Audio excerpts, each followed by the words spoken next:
we have a floor, a beautiful rustic terracotta floor, and we have the sink.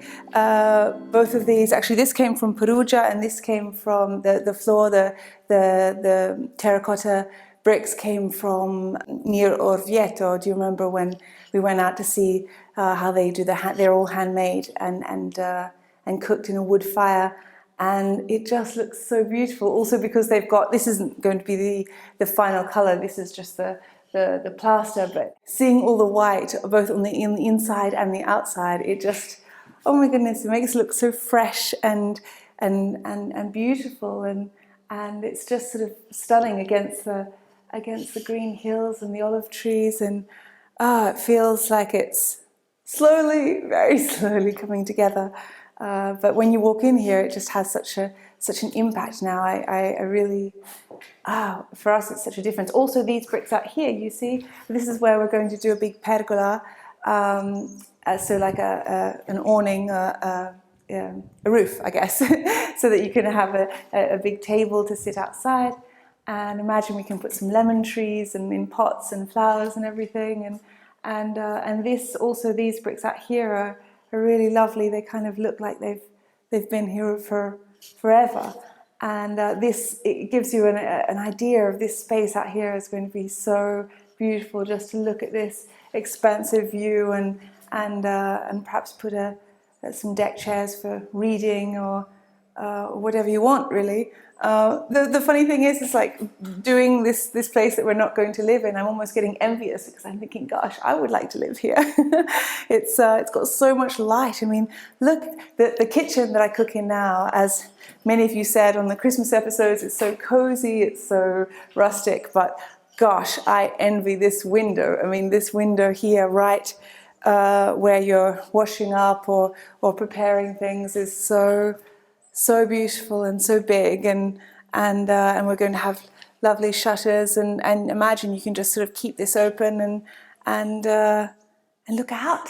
Wow. All this light coming in from both of the windows. Well, this will actually be a giant doorway, but this window here, oh gosh, you look out and it's so peaceful and luminous, and yeah, it's really a lovely place to wash dishes or prepare a meal. I mean, because all along here will be some bench space, and also on the other side of the sink, and then where this chair here will be a wood-fired stove, a little wood-fired stove, which will keep things nice and toasty warm in winter. But as you can see, the winters we have are sunny, and there are often days like today where Gianfranco has just been outside all morning playing in the garden, and I've just been nursing Raffaello just out in the garden. It's so lovely to be outside and looking up at this big blue sky. Look at this! Can you just imagine, like a little pot of basil and the shutters and a lovely tap and someone just washing some freshly picked tomatoes or something. Oh, really, really beautiful. I can hear all that Roberto is just rounding up all the sheep, and they're so loud. But perhaps with the microphone you won't hear them. But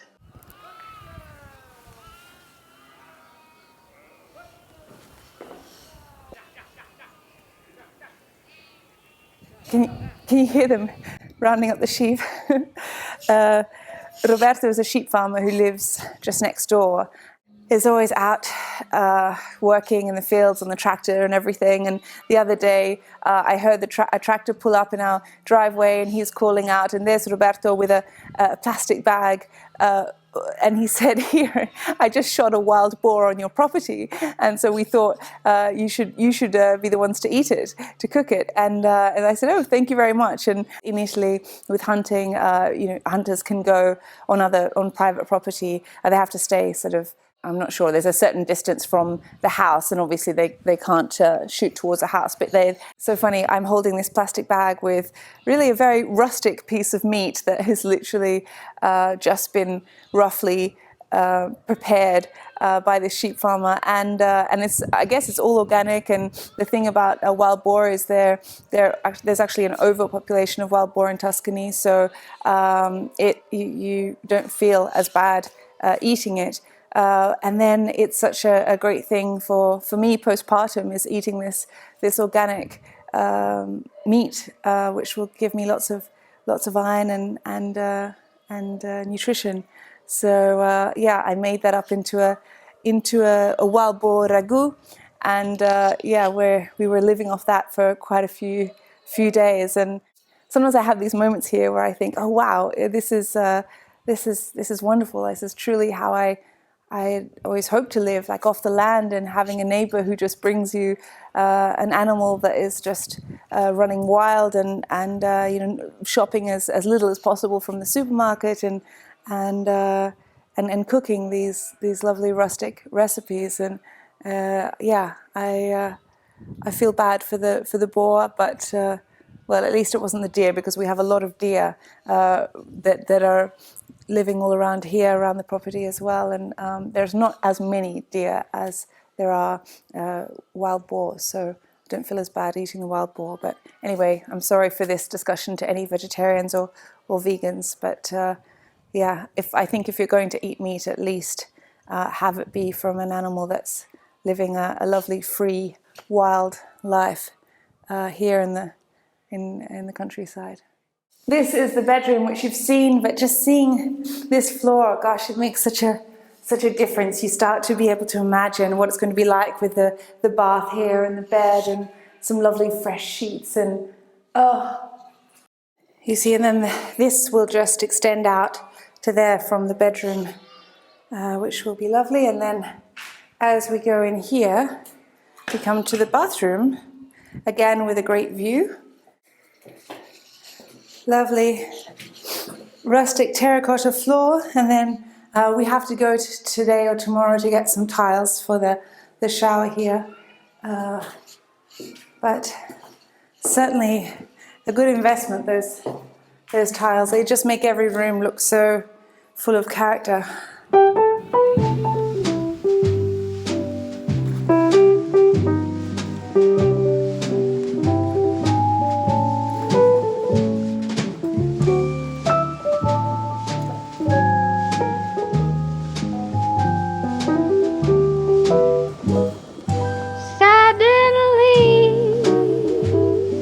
Nothing's quite the same. Just look around you, see all the hearts aflame. Suddenly, flowers turn their heads to catch the sunshine, until their cheeks turn red. It was all stormy weather, then I got your letter and the gloom broke over my head. You said you loved me true, and would I love you too? What a gorgeous day. Can't believe this is winter, January, and it's just so crisp and clear and warm. And we had a picnic out on the beach. Gianfranco's playing around in the stones. Raffaello is sleeping. And oh, my heart just feels so calm as soon as I see that blue. And look at this blue. Can you see this color? Oh, amazing.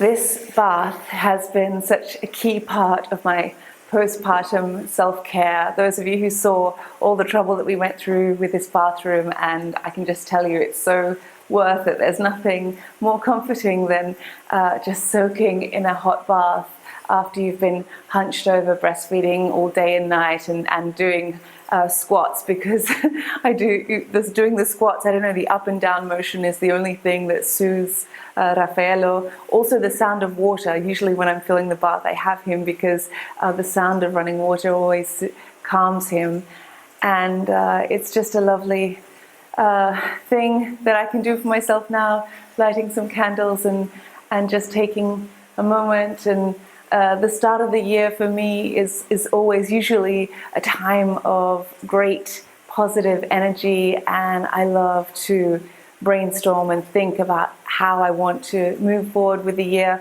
I'm a little bit late now this time, because obviously with Raffaello being born on Christmas Day, he was due on New Year's Day, the 1st of January, but he came a bit early. And but still, this month of January, I've been just in the depths of postpartum, but still thinking a lot about how I want to move forward with this year. I love a fresh new diary, like a lot of people. I love all the good intentions and the clarity that we allow ourselves at this time of year. Anyway, I've been thinking about how to move forward, not just with my work or my lifestyle, but also just how I interact with people.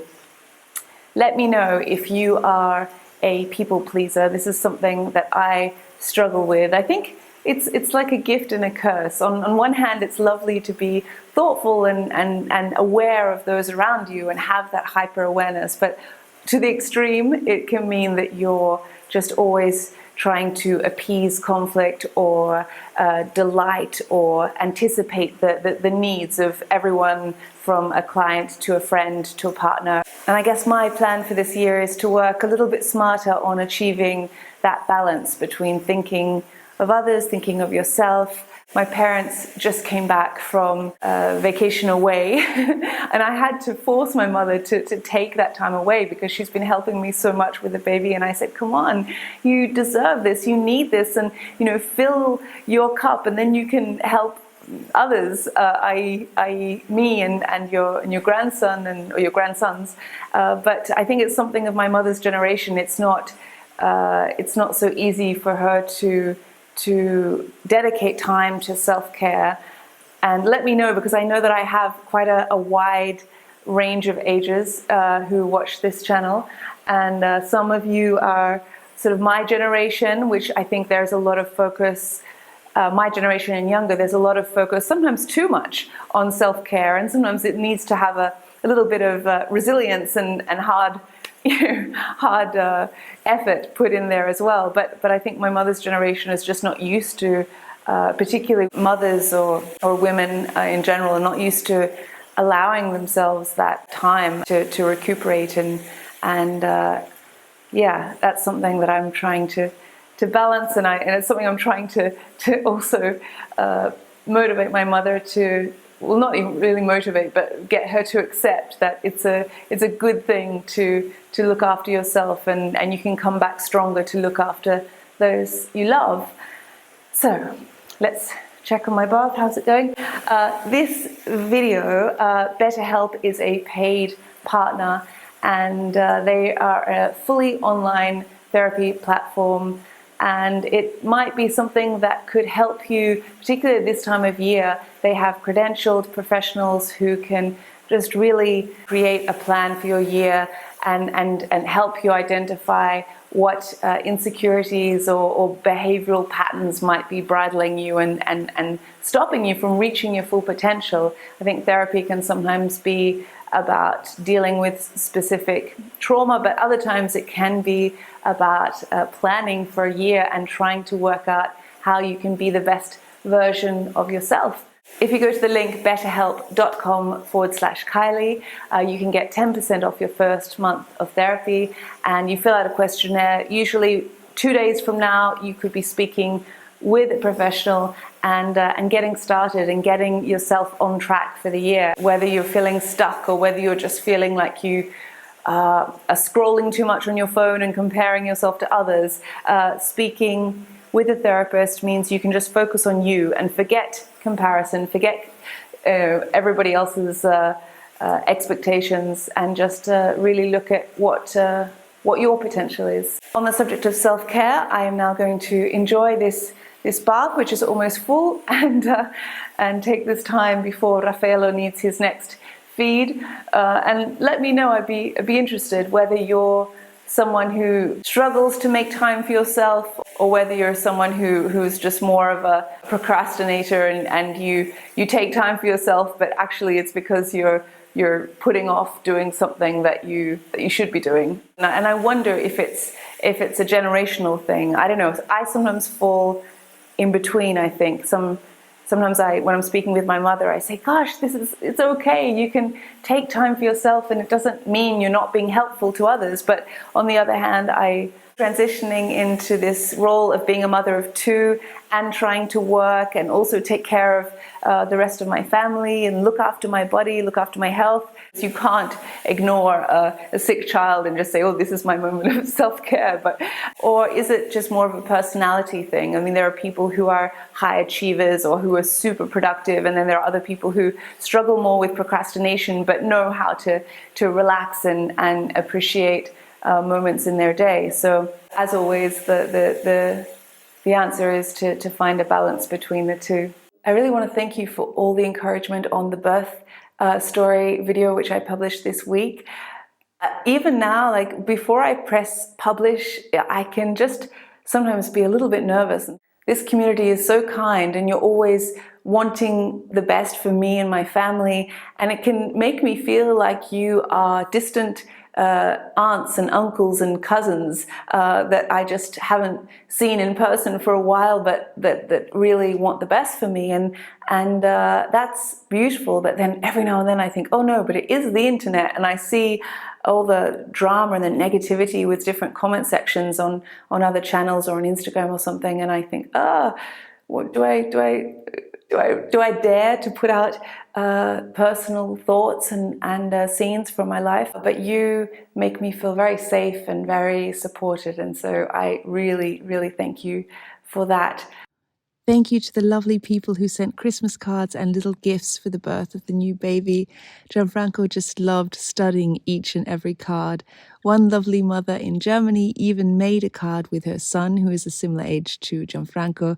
These bibs came from someone in Australia. They have gumnut fairies on them, which reminds me so much of my childhood.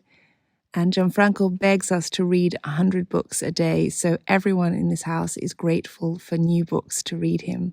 Che cos'è un libro? È un libro per te, amore. Un libro per me. Che cos'è? Oh, io vedo un trattore. O una ruspa. Che cos'è? Un scavatore. È un escavatore. Wow! Mamma, Che bello! ma lo posso leggere? Sì, lo puoi leggere. Look at this. It's so beautiful. Guarda che bello. This is a unicorn. A mythical adventure inspired by the unicorn tapestries. Yes, the unicorn. Wow. Wow. No, I'm planting the cavallello, mamma. Ok. Ok, prima mamma deve scavare un pochino. First I have to dig a little. Suddenly, nothing's as it was. Just stop and listen when we're kissing, birds are twittering. Oh, we have one more. One more. There's someone here.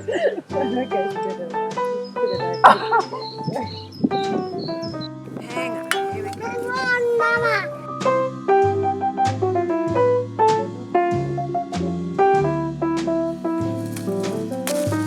There we go. Do you want to grab one too, Gianfranco? Look. It was all stormy weather when I got your letter, and the gloom broke head. You said you loved me true, and would I love you too? Well, can you guess what I said? Suddenly, springtime brings her death. I've got a secret, I've got a mind to tell. Suddenly, truth is, I'm in love.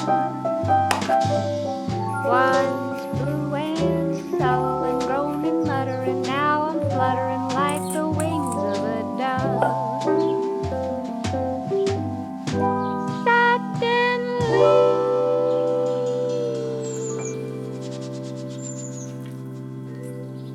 I treated myself to sugar this weekend and made these delicious orange and chocolate cookies.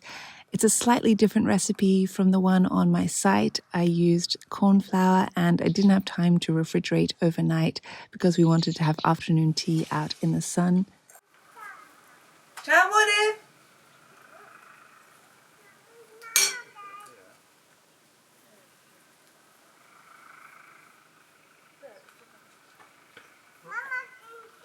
Ciao mom. I'm under the pergola.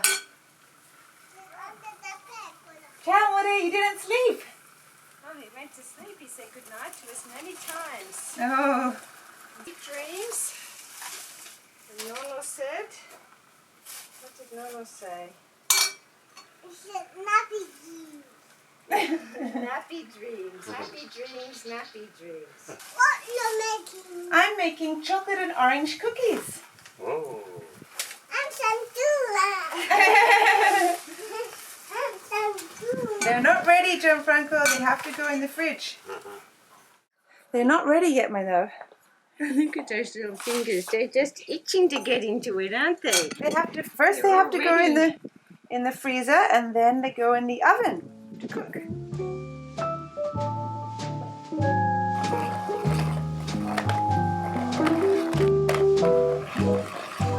Suddenly, springtime brings her bell. I've got a secret. Thank you to my patrons. Thank you to those of you who click that subscribe button, who click that like button, who leave me a comment. I appreciate it all, and I hope to see you next episode. Alla prossima. I'm in love.